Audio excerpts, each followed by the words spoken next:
నువ్వు ఆశ కలిగి వస్తే ప్రభువు నీకు తృప్తినిస్తాడు. నీకు ఆశ లేకుండా వస్తే ప్రభువు నిన్ను తృప్తిపరచడు. కనుక మనము తృప్తిపరిచేదే ప్రభు. అన్ని విషయాల్లో మనం అసంతృప్తిగా ఉన్నాం.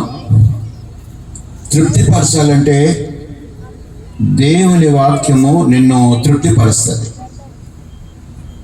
అన్ని విషయాల్లో దేవుడు తప్ప నీ జీవితంలో తృప్తిపరిచేవాడు లేడు. దేవుడు ఎలాగా తృప్తిపరుస్తాడంటే ఆత్మ ద్వారా తృప్తిపరుస్తాడు. దేవుడు ఆత్మ నీకు సంతృప్తినిస్తుంది. నువ్వు అనారోగ్యంగా వచ్చినా దేవుని ఆత్మ చెప్తుంది నీకు నేను ఆరోగ్యం ఇస్తానని చెప్తుంది. అసమాధానంగా వచ్చినా దేవుని ఆత్మ చెప్తుంది నీకు సమాధానం ఇస్తానని చెప్తుంది. నువ్వు దుఃఖంతో వచ్చినా సంతోషం కలగజేస్తానని చెప్తుంది. ఎందుకంటే దేవుడు కనపడడు, దేవుడు మాట్లాడతాడు. దేవుడు మాట్లాడే ప్రతి మాట కూడా నిజం. నువ్వు ఒక నిజం అయితే దేవుడు మాట నీకు నిజం అనిపిస్తుంది. నువ్వు ఒక అబద్ధంగా ఉన్నట్లయితే ఎంత మాత్రం కూడా దేవుడి మాట నీకు నిజం అనిపించదు. అబద్ధకుడి మాట నీకు నిజం అనిపిస్తుంది. ఎందుకంటే నువ్వు ఒక అబద్ధకుడికి మనసు ఇచ్చావు కనుక దేవుడి మాట నీకు నిజం అనిపించదు. నీకు నిజం అనిపించాలంటే దేవుడి మాట ఒక నిజం కావాలి. నువ్వు నిజము అంటే సత్యము. నువ్వు ఒక సత్యం అయితే దేవుడు నిన్ను స్వతంత్రుడిగా చేస్తాడు. సత్యము మిమ్మల్ని స్వతంత్రుడిగా చేయను. నువ్వు ఎక్కడ బంధించబడి ఉన్నావో అక్కడ నిన్ను విడిపించేది సత్యం. ఒక సత్య సంబంధిగా నువ్వు ఉంటే నిన్ను దేవుడు ఖచ్చితంగా విడిపిస్తాడు. నువ్వు ఒక అబద్ధకుడిగా ఉంటే దేవుడు నిన్ను విడిపించలేడు. ఎందుకంటే మనము ఒక సత్యానికి పుట్టాం. సత్యము మనల్ని స్వతంత్రులుగా చేస్తుంది. కనుక సత్యమైనటువంటి దేవుణ్ణి ఆరాధించేదానికి, ఆయనతో సాంగత్యం చేసేదానికి వచ్చాం. మనం విశ్వసించాలి. నేను సత్యంలోకి వస్తే సత్యము నన్ను స్వతంత్రుడిగా చేస్తుంది, విడిపిస్తుంది. దేవుని కార్యాలు కంటికి కనబడవు, చెవికి వినబడవు, మనుషుల హృదయానికి అర్థం కావు. దేవుని కార్యాలు ఆత్మ సంబంధమైనటువంటి వారికి అర్థమవుతాయి. కనుక దేవుడు నీకు కనబడుతూ వచ్చి నేను స్వస్థపరచడు, వాక్యం ద్వారా నేను స్వస్థపరుస్తాడు. కనుక మనమందరం కూడా సత్యాన్ని తెలుసుకోవాలి, సత్యంలోకి రావాలి. అప్పుడు సత్యము మిమ్మల్ని స్వతంత్రులుగా చేస్తుంది అనే మాటను గమనించాలి. అక్కడ సత్యమైనటువంటి యేసు ప్రభువారు 2025 సంవత్సరాల క్రితము ఒక శరీరధారిగా వచ్చాడు. ఆయన గురించి ఆది కాండం నుంచి మలాకీ గ్రంథం వరకు నువ్వు విడిపించబడేదానికి శ్రద్ధగా దేవుని వాక్యాన్ని వినాలి. మనసు అటు ఇటు పెట్టుకొని కానీ వింటే ఎక్కడికి వచ్చినా కూడా వేస్ట్. ఎందుకంటే సత్యం అనేది నిన్ను స్వతంత్రుడిగా చేయాలంటే వాక్యం అనేది నీ గుండెల్లోకి దూసుకుని వెళ్ళాలి. వాక్యం ఎవరి హృదయంలో అయితే ఉందో వారు సత్య సంబంధులు, వారు పాపము చేయరని బైబిల్ చెప్తుంది. నీ ఎదుట నేను పాపము చేయకుండానట్లు నా హృదయంలో నీ వాక్యము ఉంచుకుని ఉన్నాను. దేవుడి ఎదుట మనం పాపము చేయకుండా ఉండాలి. వాళ్ళు సత్యవంతులు. మనుషుల ఎదుటలో పాపం చేస్తుంటే మనుషులు ఎవరు పట్టుకోరు. ఎందుకంటే హృదయం మనుషులకి కనపడదు, దేవుడికి మాత్రమే మన హృదయం కనపడుతూ ఉంటుంది. ఎందుకంటే ఆయన హృదయాన్ని చూసేవాడు. కనుక మనము దేవుని వాక్యాన్ని మన హృదయంలోకి తీసుకుంటే మన సత్యవంతులము. సత్యము మనల్ని ఏం చేస్తుందండి? స్వతంత్రులుగా చేస్తుంది, విడిపిస్తుంది. దేవుని వాక్యం అలాగా మనము వినాలి. ఇక్కడ ఎఫెసీ రాసిన పత్రిక 2వ అధ్యాయము మొదటి వచనాన్ని మనం చూసినట్లయితే, ఎఫెసీ రాసిన పత్రిక 2వ అధ్యాయం 1వ వచనము, మీరు అపరాధముల చేతను పాపముల చేతను చెప్తుంది, వాక్యం చెప్తుంది. మీ అపరాధముల చేతను పాపముల చేతను మీరు సచ్చిన వారై ఉండగా, అంటే సంఘము గురించి మాట్లాడుతూ, సంఘము గతంలో ఎలా ఉండిందంటే పాపముల చేతను అపరాధముల చేతను చచ్చిపోయి ఉండింది. అలాంటి సంఘముని యేసుక్రీస్తు ప్రభువారిని సంఘంలోకి తీసుకొచ్చి ఆయన మిమ్మును క్రీస్తుతో కూడా బ్రతికించాను. హల్లెలూయా! క్రీస్తుతో కూడా బ్రతికించాడట. తండ్రి అయిన దేవుడు సంఘాన్ని ఎలాగా బ్రతికించాడంటే, క్రీస్తును సంఘం లోపలికి పంపి క్రీస్తుతో కూడా సంఘాన్ని బ్రతికించాడు. గతంలో మనమందరం కూడా అపరాధములు పాపముల చేత నడిపించబడేవాళ్ళం. అపరాధము అంటే అర్థం ఏంటంటే, మన ప్రవర్తన గురించి ఇతరులు నేరలోపణ చేస్తుంటే అది అపరాధం. మన మనస్సాక్షి కూడా మనం చేసిన పనులు బట్టి గద్దిస్తుంటే అది అపరాధం. అపరాధం అనేది దేవుని దృష్టికి నిన్ను చచ్చిపోయిన వాడుగా చేస్తుంది. పాపములు అంటే అర్థం ఏంటంటే పాత జీవితం. పాత జీవితం నీలో ఉంటే నువ్వు పాపమే. ఈ అపరాధముల చేతను పాపముల చేతను మనం చచ్చిపోయి ఉన్నాం. చచ్చిపోయినటువంటి మనకి దేవుడు ఏ సహాయము చేయలేకపోయాడు.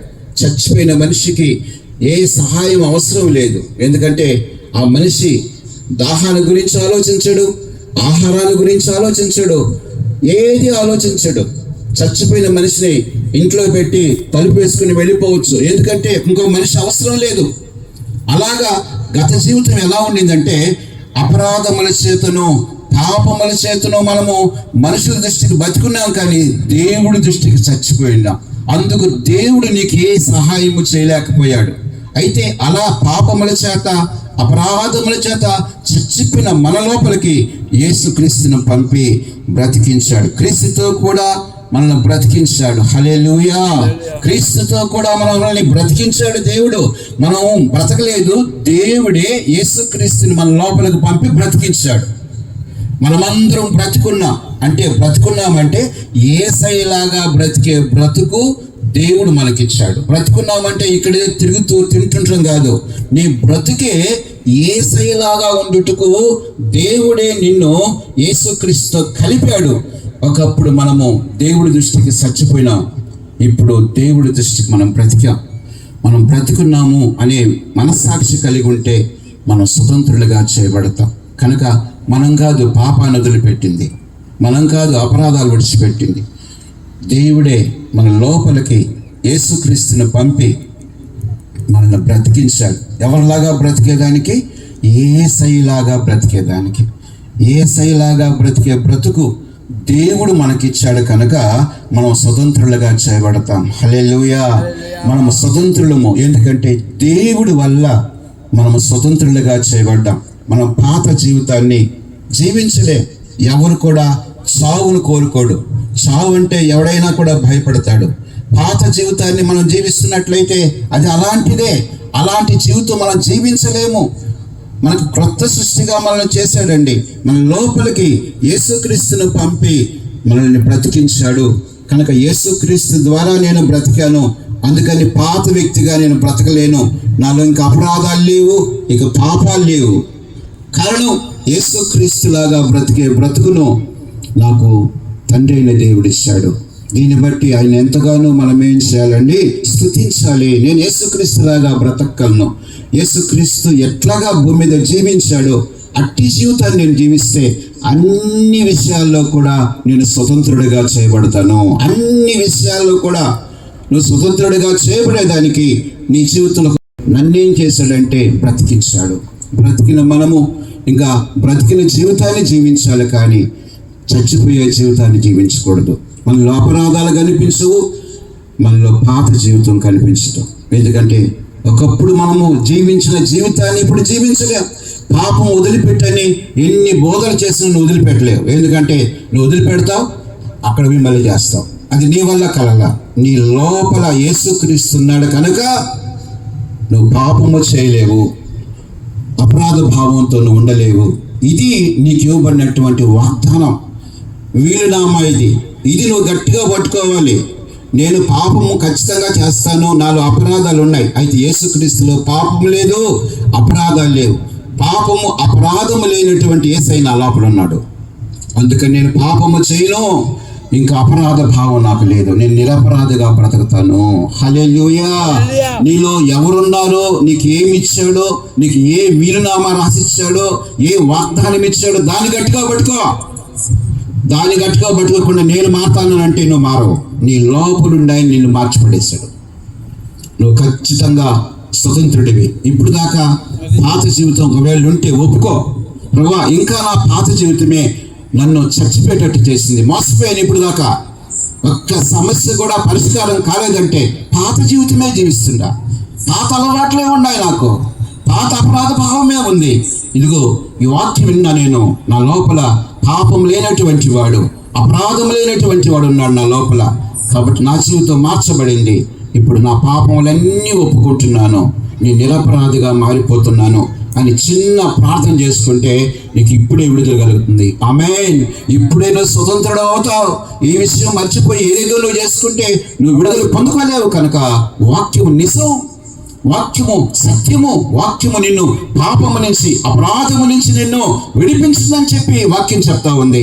కనుక నీ లోపల ఉన్నటువంటి గొప్ప దేవుడు నిన్ను పాపము చేత, అపరాధము చేత నడిపించబడేదానికి ఇష్టపడు. పాపం లేని వ్యక్తిగా, నిరపరాధిగా నిన్ను మార్చేస్తున్నాడు. కనుక ఈ యొక్క గొప్ప వాగ్దానాన్ని చేబూని నువ్వు ముందుకు వెళుతూ ఉంటే అన్ని విషయాల్లో నీకు విడుదల కలుగుతుంది. ఆమేన్. అన్ని విషయాల్లో తప్పిన కుమారుడు ఉన్నాడు చేత ఆయన మనిషిగానే ఉన్నాడని అయిపోయాను. ఇప్పుడు తండ్రి దగ్గరికి వస్తానని చెప్పి అక్కడ తన పాపాన్ని ఒప్పుకొని ముందుకు వస్తున్నప్పుడు తండ్రి పరిగెత్తుకుంటూ వచ్చి ముద్దు పెట్టుకొని, చెప్పులు తొడిగించి, ఉంగరం పెట్టి, మంచి భోజనం ఏర్పాటు చేసి, నా బిడ్డ చచ్చిపోయి మళ్ళీ బ్రతికాడు, తప్పిపోయి దొరికాడు అని చెప్పి సంతోషపడ్డాడు. అంటే నువ్వు తప్పిపోయినప్పుడు, నువ్వు చనిపోయినప్పుడు తండ్రి అయిన దేవుడికి సంతోషం లేదు. ఆ తప్పిదాలు ఒప్పుకొని నువ్వు సరి చేసుకొని తండ్రి దగ్గరికి వస్తే తండ్రికి సంతోషమే, నీకు కూడా సంతోషమే. ఆ చిన్న పొరపాటుల్ని, తప్పిదాలని ఏవైతే ఉన్నాయో వాటన్నిటినీ ఈ కాంపౌండ్లో నువ్వు ఒప్పుకోవాలి. ప్రభువా, నేను ఇంకా విడుదల పొందుకోలేదంటే నా తప్పులే, నా పొరపాట్లే నన్ను బంధించున్నాయి. ఈరోజు వాక్యం విన్నాను నేను. నా లోపల పాపం లేని, అపరాధం లేనటువంటి సృష్టికర్త అయిన దేవుని కుమారుడు నా లోపల ఉన్నాడు. కనుక ఇంకెన్నటి కూడా అట్టి జీవితం నేను జీవించలేను అని నీవు జాగ్రత్త పడితే నువ్వు ఖచ్చితంగా అద్భుత రీతిగా నువ్వు విడిపించబడతావు అనే విషయాన్ని వాక్యం చెప్తుంది.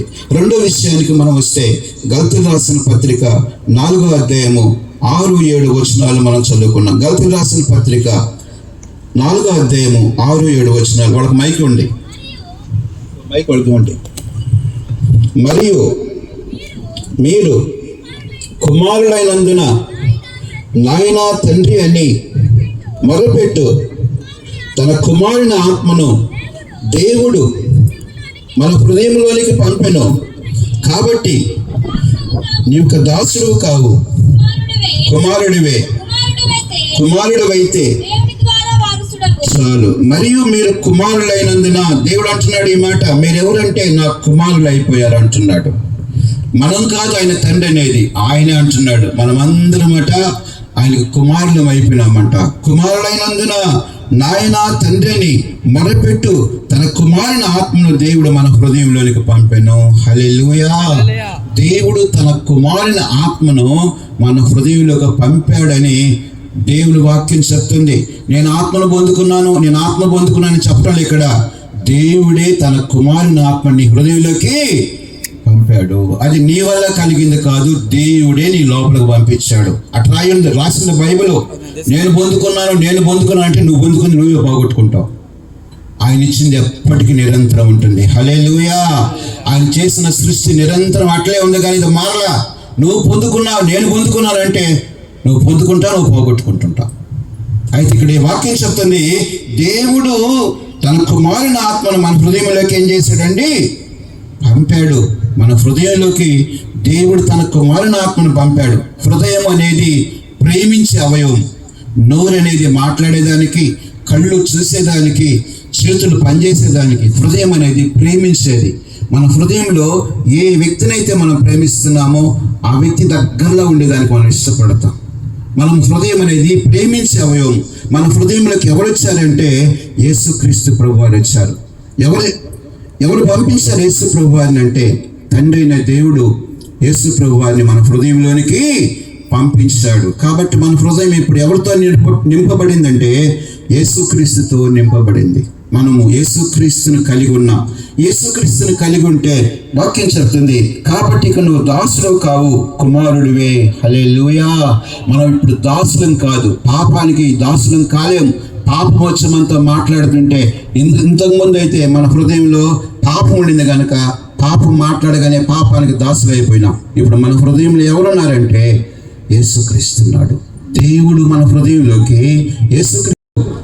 అది మాత్రమే కాదు, మనం పాపానికి దాసులం కాలేము, దేవునికి మన వారసులమైనాం. హల్లెలూయా. మనమందరం దేవునికి వారసులమైనాం. ఈ ఆకాశాన్ని, భూమిని, సమస్తాన్ని సృష్టించినటువంటి దేవునికి మన వారసులమైనాం. అంటే ఏదైనా ప్రపంచంలో చేయగలిగే ఆధిక్యతను యేసుక్రీస్తు ద్వారా తండ్రి అయిన దేవుడు మనకి ఇచ్చేశాడు. కనుక మనము వారసులం అని చెప్పుకోవాలి. కానీ పాపానికి దాసులం కాదు. మనము పాపానికి దాసులమైన గత జీవితం, పాపం మనకు అవమానం తెచ్చిపెట్టింది, పాపం మనల్ని పట్టుకుంది, పాపం మనకు రోగం తెచ్చిపెట్టింది, పాపం మనకు అసమాధానం తెచ్చిపెట్టింది. ఇప్పుడు ఆ పాప జీవితం నుంచి దేవుడు మనల్ని విడిపించుటకు తన కుమారుణ్ణి మన హృదయంలోకి పంపాడు. కనుక మనం ఎప్పుడు కూడా దాసులం కాదు, మన వారసులము అనే విషయాన్ని మనకు మనమే ప్రోత్సాహపరచుకోవాలి. నేను దాసుని కాదు, నేను వారసుని. వారసుడు ఎప్పుడు ఇంట్లో ఉంటాడు, దాసుడు ఎప్పుడు పొలంలో పనిచేస్తుంటాడు. దాసుడు ఎప్పుడు కష్టపడతా ఉంటాడు. వారసుడు మాత్రం కష్టపడడు. కానీ ఈజీగా చిన్న మాట మాట్లాడితే, వారసుడు మాట్లాడితే తండ్రి స్థిరపరిచేవాడుగా ఉన్నాడు. కనుక నువ్వు వారసుడు అయితే చిన్న మాట చాలు. చిన్న మాట మాట్లాడితే గొప్ప కార్యాన్ని దేవుడు చేయడానికి ఇష్టపడుతున్నాడు. పేతురు, యోహాను అనేటువంటి వారు వాళ్ళ దేవాలయం దగ్గరికి వెళితే అక్కడ కుంటివాడు ఉన్నాడు. ఆ కుంటివాడు గురించి వాడు మాట్లాడుతున్నారు, మా దగ్గర వెండి బంగారాలు లేవు, మాకు కలిగింది ఇస్తున్నాం లే అని చెప్పగానే వాడు దగ్గర లేచి గంతులేస్తూ నడుస్తూ దేవాలయంలోకి వెళ్ళిపోయాడు. ఒక చిన్న మాట పుట్టిన మనుకుని కుంటివాడికి స్వస్థతనిచ్చింది. నువ్వు చిన్న మాట మాట్లాడితే, నువ్వు వారసులుగా ఉండి, నువ్వు పాపానికి దాసులుగా ఉండి 10 రోజులు ప్రార్థన చేసినా కూడా ఒక్కడు కూడా జరగదు. 20 రోజుల నుంచి ఒక్కడు కూడా. ఎందుకంటే దేవుడు పాపుల మనవి ఆలకించడు. నువ్వు పాపిగా ఉండి నువ్వు ప్రార్థన చేస్తే ఎంత ప్రార్థన చేసినా ఒక్క సమస్య కూడా నీకు పరిష్కారం కాదు. నువ్వు వారసులుగా ఉండి నువ్వు చిన్న మాట మాట్లాడినా కూడా దానికి జవాబు వస్తుంది. కనుక ఇక్కడ చెప్తున్న వాక్యము, మనం దేవునికి వారసులం. ఎలా అయినాము? దేవుడు తన కుమారుని ఆత్మని మన హృదయంలోకి పంపి మన పాపానికి దాసులు కానియకుండా వారసులుగా చేస్తున్నాడు. ఆ మెయింటెనెన్స్ చేయాలని నువ్వు పాత జీవితం నీలోంచి తీసివేయబడింది. ఆ మెయింటెనెన్స్ చేస్తే నువ్వు వారసులవైతే, వారసులుగా ఉండే మెయింటెనెన్స్ నువ్వు చేసినట్లయితే నువ్వు చిన్న మాట మాట్లాడినా ఆ మాట స్థిరపరచబడుతుంది. ఆ పేతురు, యోహాను గతంలో వాళ్ళు చేపలు పట్టుకునేవాళ్ళు ఒక చిన్న మాట మాట్లాడితే దేవుడు వాళ్ళ మాటను స్థిరపరిచాడు. కనుక ఈ రాత్రి నువ్వెవరువో, నువ్వు వారసుడివి, నువ్వు బ్రతికినటువంటి వ్యక్తివి, ఒక సత్యానికి జన్మించినటువంటి వ్యక్తివి అనే సంగతి నీకు దేవుడిచ్చిన దాన్ని నువ్వు జాగ్రత్తగా పట్టుకుంటే నీ జీవితం ధన్యకరంగా మార్చబడుతుంది. నువ్వు స్వతంత్రుడిగా చేయబడతావు, నువ్వు విడిపించబడతావు. ఇది వాస్తవం, ఇది నిజం మేము చెప్పేది. కనుక మనము వచ్చి ఆషామాషగా వచ్చి కూర్చోకూడదు. జాగ్రత్తగా మనస్సు పెట్టాలి వాక్యం మీద. దేవుడు నిన్ను ప్రేమించి ఈ సత్యాలు నీకు తెలియజేస్తున్నాడు అంటే నువ్వు బాగుండాలి, నువ్వు గణపరచబడాలి, సంతోషంగా ఉండాలి, ఆరోగ్యంగా ఉండాలనే మనస్తత్వము నాకు లేదు. కానీ నా లోపలుండే దేవుని ఆత్మకు ఇలాంటి ఆశ ఉంది. కనుకనే ఆయన చెప్పమన్న మాట నేను చెప్తున్నాను, కానీ నా సొంత మాటలు నేను చెప్పలేదు. నా వల్ల అది జరుగుతుంది, నా వల్ల ఇది జరగదని నేను చెప్పను. ఎందుకంటే నా లోపల ఉండే దేవుడు నీ లోపల కూడా ఉన్నాడు.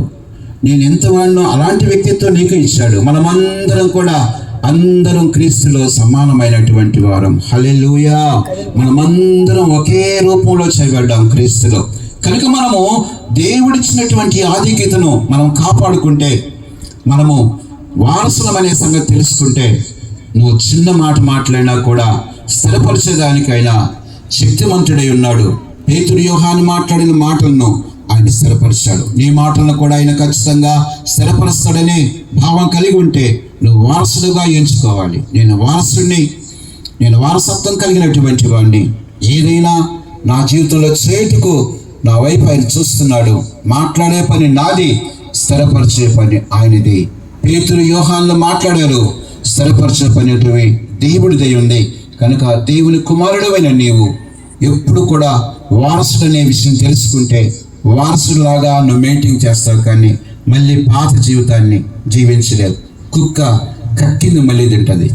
పంది ఎంత పొట్టేసినా సరే అది పెంట దగ్గరికే వెళుతుంది. గతంలో అట్టున్నా మనము కుక్కలాగా పందిలాగా బ్రతికా, అందుకు ఏ ఆశీర్వాదం లేదు. ఇప్పుడు మనం పరిశుద్ధులము, పరిశుద్ధుడైనటువంటి క్రీస్తుని కలిగి ఉన్నాం. మనము ఏది మాట్లాడినా దాన్ని స్థిరపరచడానికి సర్వశక్తుడైన దేవుడు మనకు అధికారం ఇచ్చాడు. దేవుడు తన కుమారుని ఆత్మను మన హృదయంలోకి పంపి మనను ఉన్నతమైన స్థితిలోకి తీసుకెళ్ళాడనేది రెండో విషయంలో మనం విన్నాం. మూడో విషయానికి వచ్చినప్పుడు రోమాపత్రిక 6వ అధ్యాయము 6వ వచనం. రోమాపత్రిక 6వ అధ్యాయము, ఏమనగా మనమికను పాపమునకు దాసులము కాకుండుటకు పాప శరీరము నిరర్ధకమగునట్లు మన ప్రాచీన స్వభావము ఆయనతో కూడా చాలు. ఏమనగా మనం ఇక పాపములకు దాసులము కాకుండానట్లు, పాప శరీరము నిరర్ధకమగునట్లు మన ప్రాచీన స్వభావము ఆయనతో కూడా సిలువేయబడిన ఎరుగుదుము. ప్రాచీన స్వభావం అంటే ప్రాచీన పురుషుడు. మన లోపల ఒక ప్రాచీన పురుషుడు ఉన్నాడు. అంటే ఈ ప్రాచీన పురుషుడు మన ఈ శరీరం ద్వారా పాపం చేపిస్తూ ఉన్నాడు. ఈ ప్రాచీన పురుషుడు, పాపం చేపించే ప్రాచీన పురుషుడు 2025 సంవత్సరాల క్రితమే యేసు ప్రభువారు సిలువేయబడినప్పుడే వాడు కూడా సిలువేయబడ్డాడు. నాలో ఉండే ప్రాచీన పురుషుడు చచ్చిపోయాడు. ఈ పాప శరీరము నిరర్ధకమైంది. ఈ శరీరము ఇక పాపము చేయలేదు. పాపము చేసేదానికి చేతులు చాపితే దేవుడు ఒప్పుకోడు, చేతులను తెగ్గొడతాడు. ఎందుకంటే నా లోపల ఉన్నటువంటి ప్రాచీన పురుషుడు సిలువేయబడ్డాడు. నేను పాపము చేయలేను, ఎందుకంటే నన్ను పాపము చేపించే ప్రాచీన పురుషుడు ఎప్పుడు చచ్చిపోయాడంటే 2025 సంవత్సరాల క్రితమే చచ్చిపోయాడు. 2025 సంవత్సరాల క్రితం ఒక మనిషి చచ్చిపోతే ఆ మనిషిని బూడ్చిపెడితే ఎముకలు కూడా కనపడవు, మొత్తం కూడా మట్టి అయిపోయి ఉంటాడు. నాలో ఉండే ప్రాచీన పురుషుడు పూర్తిగా తొలగించబడ్డాడు. నేను పాపానికి దాసుని కాలేను, దాసురాలు కాలేను. ఈ పాప శరీరము నిరర్ధకమైంది. నేను కాదు పాపాన్ని విడిచిపెట్టేది. నా లోపల సిలువేయబడినటువంటి యేసు పాప శరీరాన్ని ఏం చేశాడండి? నిరర్ధకం చేశాడు. నేను పాపము చేయలేను అనేటువంటి విషయాన్ని దైవజనుడు తెలియజేస్తున్నాడు. నా శరీరము పవిత్రపరచబడింది. నా లోపల ఉన్నటువంటి ప్రాచీన పురుషుడు 2025 సంవత్సరాల క్రితం సిలువేయబడ్డాడు. కనుక నేను పాపానికి దాసుని కాలేను, నీతికి దాసుని అవుతాను, నీతికి నేను దాసురాలను అవుతాను అనే విషయాన్ని నువ్వు తెలుసుకుంటే నీలో ఏమి జరిగిందో అది యేసుక్రీస్తు సిలువ ద్వారా నీలో ఒక గొప్ప మార్పు వచ్చేసింది. యేసు ప్రభు సిలువ ద్వారా నీలో ఉండే ప్రాచీన పురుషుడు పూర్తిగా తొలగించబడ్డాడు. అపోస్తలుడైన పౌలు అంటున్నాడు, పూర్వం నేను హానికుణ్ణి, హింసకుణ్ణి, దూషకుణ్ణి, హానికరుడును, హింసకుడును, దోషకుణ్ణి. ఒకప్పుడట ఆయన హాని చేసేవాడట, మనుషుల్ని హింసించేవాడట, చంపేసేవాడట.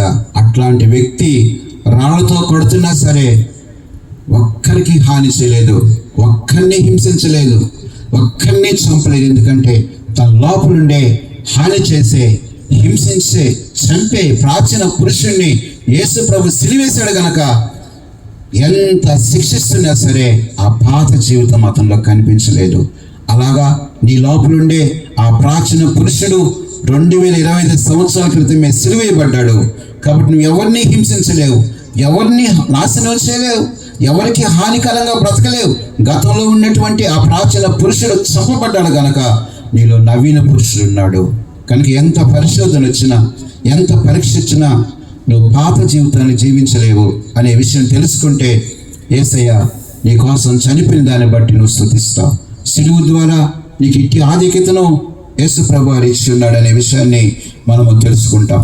అలాగనే హెస్కేల్ గ్రంథము 37వ అధ్యాయము 26వ వచనాలు చదువుకున్నాం. హెస్కేల్ గ్రంథము 37వ అధ్యాయము 26వ వచనము. నేను వారితో చేసేదను నూతన హృదయం మీకు ఇచ్చింది. అక్కడే చదువు 37:26. నూతన హృదయం మీకు ఇచ్చేదను, నూతన స్వభావాన్ని మీకు కలగచేసేదను. 36:26. రాతి గుండె మీలో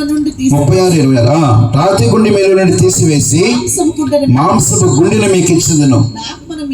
నా ఆత్మను మీ యందు ఉంచి అనుసరించి వారుగాను నా విధులను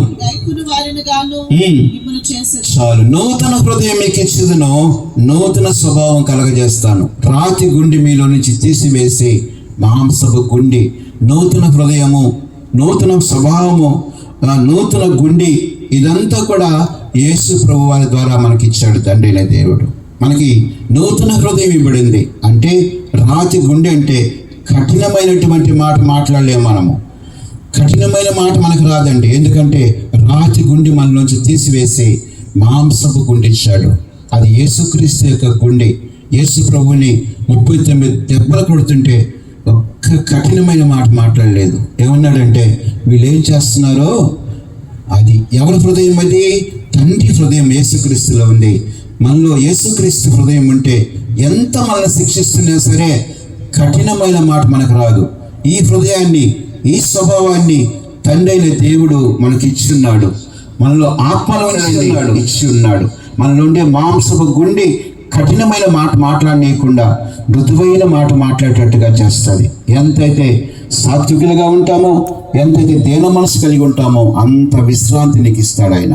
ప్రభు చెప్పాడు, ప్రయాసపడి భారం మోస్తున్న సమస్త జనులారా నా యొద్దకు రండి, నేను మీకు విశ్రాంతి. ఎందుకంటే ఆయనలో ఉండే సాత్వికము, ఆయనలో ఉండే దేన మనస్సు ఆయన విశ్రాంతి కలిగి ఉండేటట్టు చేసింది.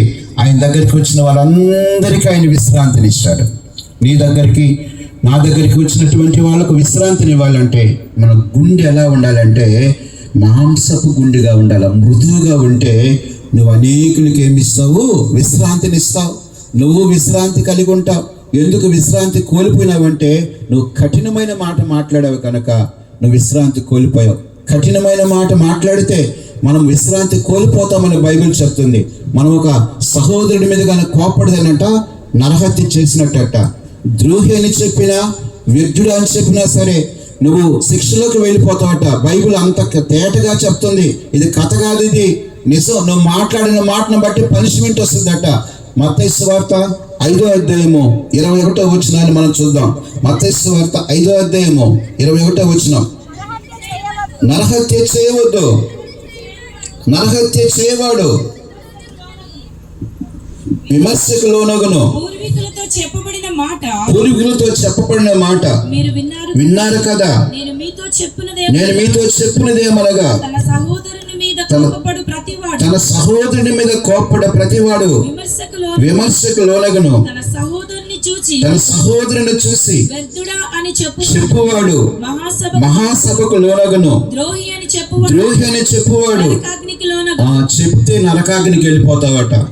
నేను చెప్పటం లేదు, దేవుని రాజ్యాంగం అలా ఉంది. క్రొత్త రాజ్యాంగం ఇది. పాత రాజ్యాంగం ధర్మశాస్త్రం కొట్టిపడేశాడు. చెప్తే చాలు, నువ్వు ద్రోహి అని చెప్తే చాలు, వ్యర్థుడు అని చెప్తే చాలు, పనిష్మెంట్ పడిపోతే.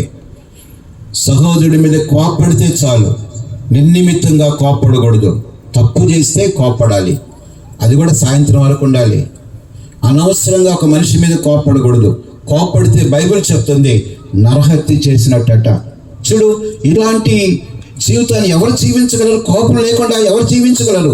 ద్రోహి అని చెప్పకుండా, వ్యర్థుడని చెప్పకుండా ఎవరు జీవించగలరంటే 2025 సంవత్సరాల క్రితము వచ్చాడే కన్య గర్భంలో పుట్టినటువంటి యేసు ప్రభు మాత్రమే జీవించగలడు.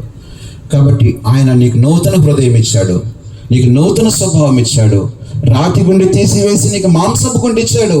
నువ్వు ఆయనలాగానో మాట్లాడగలవు, నీలో సాత్వికము దేన మనసుని ఇచ్చేసాడు, నువ్వు మృదువుగా ఉండగలవు. అప్పుడే నువ్వు విశ్రాంతి కలిగి ఉంటావు, అనేకులకు నువ్వు విశ్రాంతిని ఇస్తావు. ఎందుకు విశ్రాంతి కోల్పోయినావంటే నువ్వు కఠినమైనటువంటి హృదయం కలిగినటువంటి వ్యక్తి అనుకున్నావు, అందుకని కఠినమైన మాట మాట్లాడావు, ద్రోహి అని చెప్పావు, వ్యర్థుడు అని చెప్పావు. ఈ మాటలను బట్టి నువ్వు విశ్రాంతి కోల్పోయావు. ఇక నుంచి నువ్వు అలా చెప్పలేవు, కోపడలేవు, వ్యర్థుడు అని చెప్పలేవు, ద్రోహి అని చెప్పలేవు. ఎందుకంటే నా ప్రభువు ఎప్పుడు కూడా ఈ మాట చెప్పలే. ఎవరిని ద్రోహి అని చెప్పలేదు, ఎవరిని వ్యర్థుడు అని చెప్పలేదు. అందరినీ కూడా ప్రేమించాడు. ఆయన హృదయం, నీ హృదయం, నా హృదయం ఒకటిగా ఉంది కనుక మనము తీర్పులోకి వెళ్ళలేము, ఎవరి గురించి మనం మాట్లాడలేము, ద్రోహి అని చెప్పలేము, వ్యర్థుడని చెప్పలేము, ద్వేషించలేము మనము. ఇది యేసుక్రీస్తు కలపడిన జీవితం. ఈ జీవితాన్ని బట్టి మనము విశ్రాంతి పొందుకుంటాం. ద్రోహి అని మాట్లాడుతుంటావు, కోపడుతూ ఉంటావు, ఆ మనిషి పేరు ఎత్తితే నువ్వు విజృంభణ చేస్తూ ఉంటావు, ఎందుకంటే నీకు సమాధానం లేదు కనుక. కాబట్టి ఇప్పుడు సమాధాన పడాలి, మనము ప్రభు దగ్గర క్షమాపణ అడగాలి, అందరితో మనం సమాధానంగా ఉండాలి. అప్పుడు నీకు విశ్రాంతి వస్తుంది. నువ్వు ఎవరితో సమాధానం లేకపోయినా విశ్రాంతి కోల్పోతావు, ద్రోహిని మాట్లాడతావు, వ్యర్థుడని మాట్లాడతావు, కోప్పడతావు. ఈ 3 కారణాలు బట్టి మనం విశ్రాంతి కోల్పోతాం. ఈ 3 విషయాల్లో ప్రతిరోజు మన దగ్గరకు వచ్చి తొంగి చూసేది కోపమే. ప్రతిరోజు నువ్వు ఎలా ఉన్నావు అని చెప్పి ప్రతిరోజు నీ దగ్గరకు వచ్చి, వాకిటి దగ్గరకు వచ్చి పలకరిస్తుంది. నువ్వు కోపడ్డావు అనుకో, నువ్వు నరహత్య చేసినట్టే. నేను చెప్పటంలే, బైబిల్ ఇంత క్లియర్గా చెప్తా ఉంది. నువ్వు నరహత్య చేసిన వాడికి ఇంకేముంటుంది? మనశ్శాంతి. వ్యర్థుడు అని చెప్తే మహాసభకి వెళ్ళిపోతాడట, ద్రోహి అని కానీ చెప్తే నరకాగ్ని గుండానికి వెళ్ళిపోతాడట. బైబిల్ చెప్తుంది, నేను చెప్పలేదు. ఇట్లాగా చెప్పకుండా ఎవరు ఉండగలరంటే కొట్టును, చాలు. సాతానుతో ఈ మాట చెప్తున్నాడు. సాతాను మరి ఆ స్త్రీని మోసం చేసింది, అందుకని సాతానుతో చెప్తున్నాడు, ఆ స్త్రీకి చెప్తున్నాడు. సాతానుతో చెప్తున్న మాట, నీకును స్త్రీకిని వైరం కలగ చేసేదను, ఈ వైరములో అది నేను తల మీద కొట్టును, నువ్వు దాని మడి మీద కొట్టుదు అని చెప్పాను. అది అంటే యేసుక్రీస్తు.